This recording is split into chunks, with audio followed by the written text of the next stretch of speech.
Let's talk about information, because that's what floats our boat and drives our train, so I can mix a few metaphors there. Finally, once you've done those three things, you've aggregated it, you've managed it, you've now analyzed it, now you need to be able to share it with the people who actually need it, the people who can respond to it, do something with it. We want it to be actionable information, but somebody's got to act on it.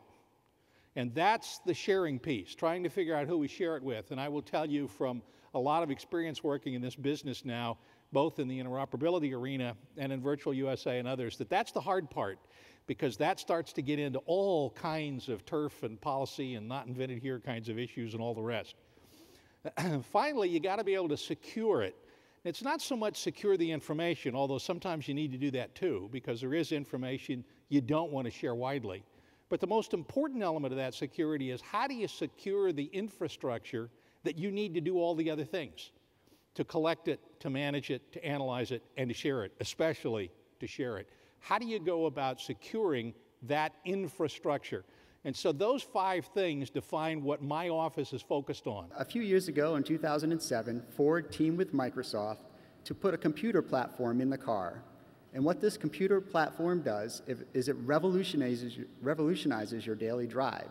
It allows you to have voice command control over the devices that people are using in their cars every day.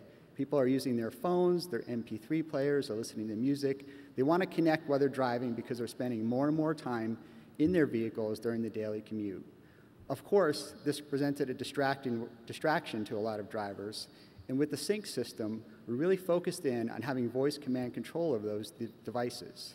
For instance, with your phone, you can make and receive phone calls. You do a one-time pairing process, and every time you get into your vehicle, it automatically connects to your phone. You can leave it in your pocket, you can leave it in your computer bag, you can leave it in your purse. Sync will automatically connect to your phone. It synchronizes, just like the name Sync, your contact list, and you can push the voice button, and every vehicle has a voice button that's on the steering wheel, and just say, call a name and on a cell or at home, and it connects you hands-free to a person. We are so thankful for the relationship that's been developed over many years with NENA.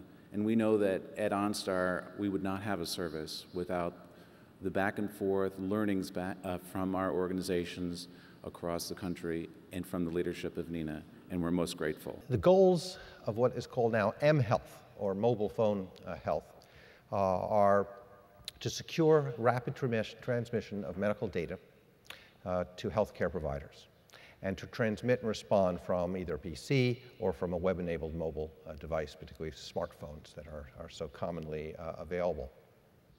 And in contrast with OnStar and ForSync that are relying on cellular communications, I would like to introduce you to the DSRC, which is dedicated short-range communications, which has the same root as the Wi-Fi technology that you are very familiar with, that you use at home, at office, at a hotel, or even at an airport.